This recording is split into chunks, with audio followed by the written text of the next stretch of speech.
Guys, harbiso na to niya itong bukado guys sa kabuok. Isa lang itong harbison guys. Kulang naman siya. Isa to siya. Basta balay niya timbangon na to kung kuan. Pila ka grams. Nadidako pa niya siya kaysa ana. Pero itong harbison karon isa lang sa kabuok kanila.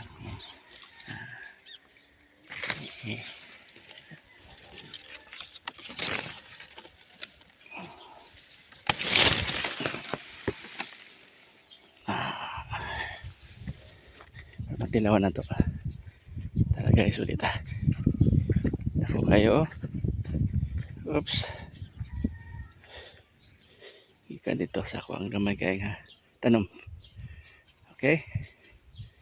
Wow.